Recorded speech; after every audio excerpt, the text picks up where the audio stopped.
Welcome in, everybody. Ready for a deep dive? Today, we're exploring the worlds of Frida Kahlo. I think she's just such a captivating figure. Oh, absolutely. And we've got a ton of sources to work with. Documentaries, art analyses, you name it. Even a Q&A with a filmmaker who made a documentary about her life. So we're going to try to go beyond those iconic self-portraits and really uncover the woman behind the legend. It's amazing how much her life just bleeds into her artwork. I mean, you can trace those connections all the way back to her early years. Yeah, let's rewind the clocks back to 1907. Okay. Frida is born in Coyoacan, Mexico. And from the get-go, her childhood is marked by struggle. 6 years old, she contracts polio. And that leaves her with a weakened leg, which kind of set the stage for this lifelong battle with physical pain that she dealt with. It's hard to imagine how that would shape you, especially as a young child. And then, at 18, tragedy strikes again, this horrific bus accident. Oh, yeah. And she sustains injuries that required countless surgeries and constant pain management. It just makes you think about resilience, right? Because despite all this, her father actually encouraged her to participate in sports. Really? Yeah, even boxing and wrestling. Wow. Not typical for girls at the time, at all. Definitely not. That's pretty incredible. Do you think that upbringing shaped her? That defiant spirit that we see in her work? Absolutely. It just fosters this incredible strength that you can feel when you look at her self-portraits. They're not just like passive images. They really confront the viewer with this raw honesty. Let's talk about one of those self-portraits, the broken column. Oh, yeah. It is such a powerful visual representation of her pain. When you look at that painting, what really stands out to you? The rawness of it. Like, her body is literally split open. It's exposing this broken spinal column that's held together with this medical corset. But it's those nails piercing her flesh Oh, yeah. that really grab you. It's like a physical manifestation of her emotional pain, too. Exactly. And then there's her gaze. Direct, almost challenging. She's not hiding from it. No. She's owning that pain.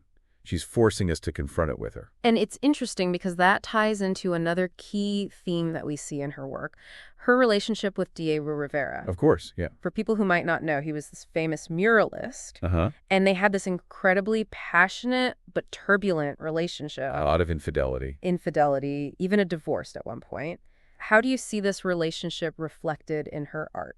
I think it appears throughout her work in different ways. Sometimes Diego is literally right there in the painting with her. Other times, his presence is more symbolic, like you feel it, but you don't necessarily see him. A good example is the two Fridas. It shows two versions of Frida connected by a shared artery.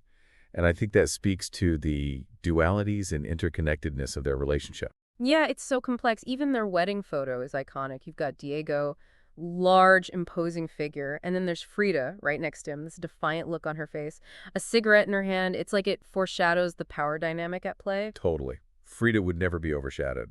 She carved out her own space, both personally and professionally. And she did it her way. And speaking of doing it her way, Frida's art was heavily influenced by Mexican folk art traditions, particularly retablos. These No. small devotional paintings. Why was she drawn to that style? Well, retablos are so deeply rooted in Mexican culture. They depict these personal stories of suffering and miracle. And those themes resonated with her own experiences, giving her a framework for expressing her own pain, her resilience, through this vivid, powerful imagery. And it wasn't just the imagery. She actually started painting on tin panels. And that was actually a technique suggested by Diego. Oh, interesting. So even there, you see his influence. It added a whole new dimension to her work, didn't it? Definitely. The tin gives it this unique texture and this luminosity.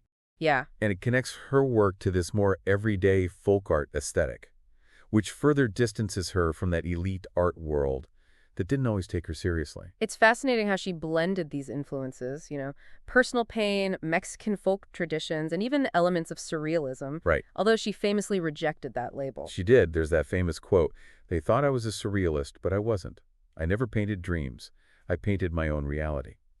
And you see that it's surreal, but it's always anchored in her lived experiences. If not surrealism, then how do we categorize her work? What makes it so unique? It's this blend of magical realism and symbolism, this unflinching self-portraiture.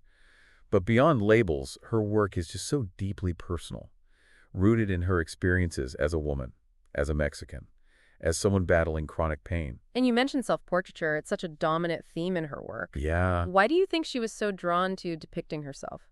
I think it was her way of reclaiming her body, Her narrative. Remember, this is a woman constantly subjected to the male gaze, to medical scrutiny. Right. By painting herself, she takes control of how she's seen. She presents her own truth to the world. And it wasn't just the canvas where she took control. Her choice of clothing also became a statement. She often wore this elaborate Tawana attire, traditionally associated with the indigenous matriarchal society of Tehuantepec. What message was she sending with that? Oh, it was powerful. It was about reclaiming her Mexican heritage, challenging Western beauty standards. I mean, the Tawana dress, with those vibrant colors and bold silhouettes, it stood in stark contrast to the fashion trends of the time. It was Frida saying, I define my own beauty. There's a defiance in that choice that I find incredibly inspiring. Oh, for sure. It's like she's saying, I won't be limited by your expectations or your definitions. Exactly. It was a way of asserting her identity, her agency, in a world that often tried to diminish both. And it's a message that continues to resonate today. Absolutely. But speaking of defiance, we can't ignore the elephant in the room.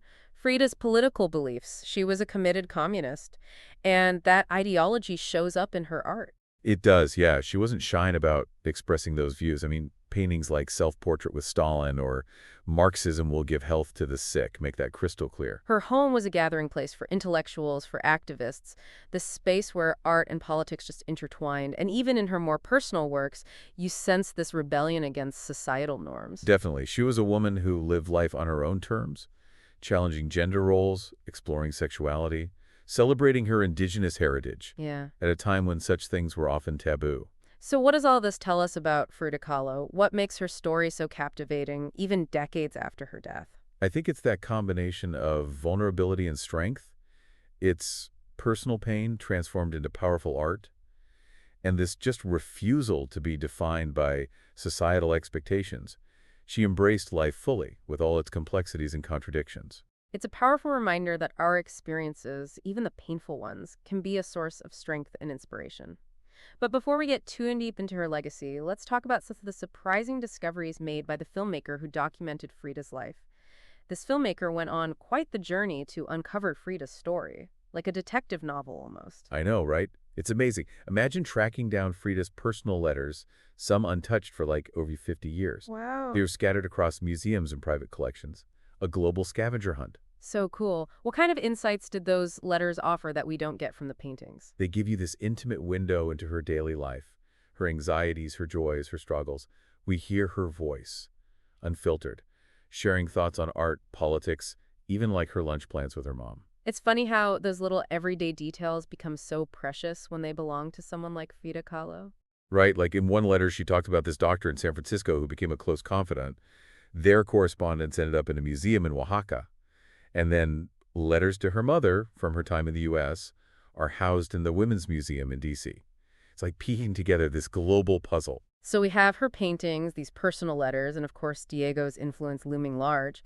How did the filmmaker try to present a balanced perspective on Frida with all those different pieces? It's a tough job for sure. The filmmaker was really drawn to the self-portraits, feeling a deep personal connection to the emotions in those paintings.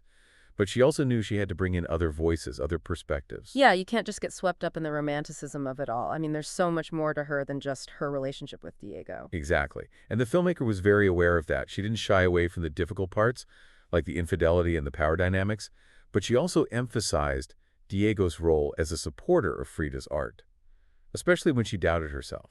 Yeah, speaking of self-doubt, Frida faced immense physical pain throughout her life. How did she find the strengths to express herself so vividly in the middle of all that suffering? It's almost like the act of creation was a form of defiance against her physical limitations. I mean, she once said, I paint self-portraits because I am so often alone, because I'm the person I know best.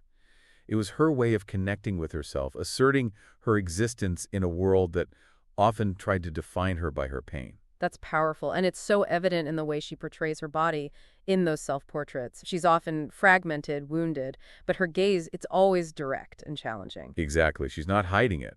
Take the broken column, for example.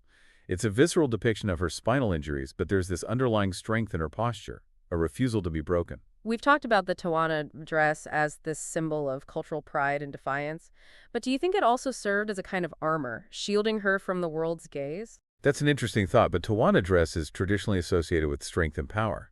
So for Frida, yeah, maybe it provided a sense of protection, a way of controlling how she was perceived, especially since she was living with visible disabilities at a time when such things were heavily stigmatized. So the clothing becomes more than a fashion statement. It's a tool for self-preservation, for empowerment. Like she's saying, this is how I want you to see me. Exactly. And that control extended beyond just her appearance. You see it in her art, her choice of subjects, her refusal to shy away from difficult topics. The miscarriages, surgeries, chronic pain, these were not things typically addressed in art, especially by women. She was a boundary pusher, for sure, and that extended to her political beliefs as well. Her communism wasn't just some theoretical idea, it was deeply personal. Yeah, she saw a connection between her struggles and the struggles of the working class, the oppressed.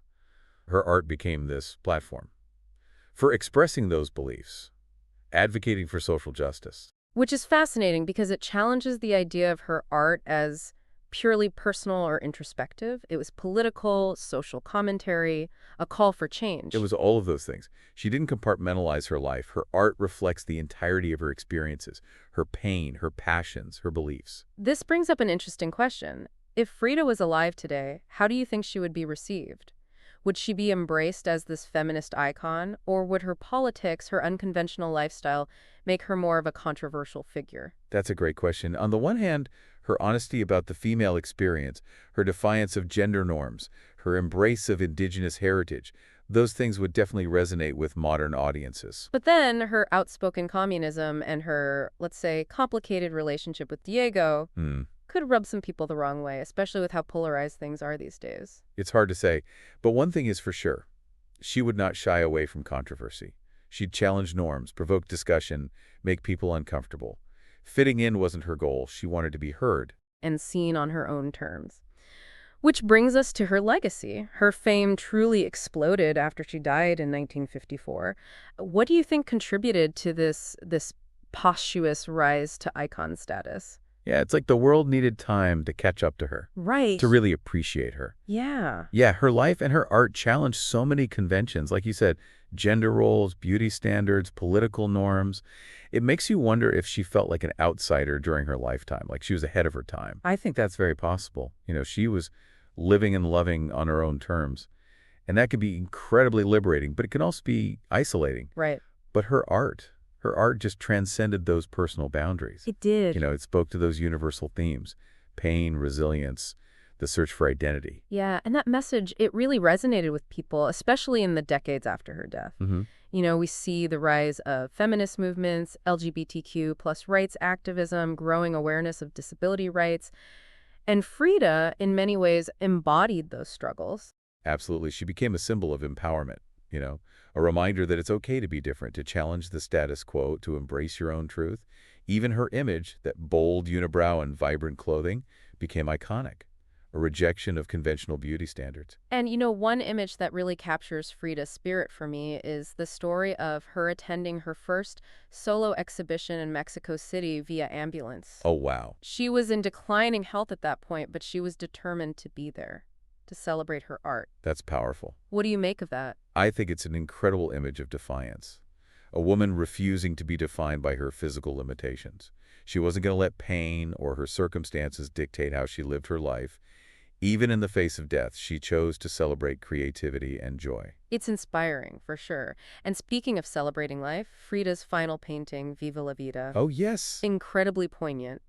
It's a still life of watermelons, but there's so much depth there. Oh, absolutely. Don't you think? It's a testament to her enduring spirit. The title itself, Viva la Vida, means long live life. Even as her own life was coming to an end, she was choosing to focus on that vibrancy, that sweetness, those simple pleasures that life has to offer. Yeah, it's a powerful reminder that even in the midst of hardship, there's always something to celebrate, Right. always something to be grateful for. And I think that's a big part of what draws people to Frida's work. It's not just about the pain, it's about the resilience, that refusal to be defeated. Exactly. She embraced life fully with all its complexities, its contradictions. She didn't shy away from the darkness, but she also sought out the light. And you can see that in her art. It's raw, it's honest. Sometimes it's even painful to look at. Yeah. But it's also full of life, full of color, this defiant spirit that just refuses to be extinguished. Well, I think we've only just scratched the surface of Frida Kahlo's incredible life and work, but hopefully this deep dive has given you a new appreciation for this extraordinary artist. Yeah. If you're eager to learn more, we highly recommend checking out the Frida Kahlo Museum in Mexico City, also known as the Blue House. Oh, yes. It's her former home, preserved as a testament to her life and art. And there are so many books and documentaries and articles out there that can take you even deeper into her world. So keep exploring, keep questioning, keep discovering the beauty of the unexpected. Thanks for joining us on this deep dive into the world of Frida Kahlo.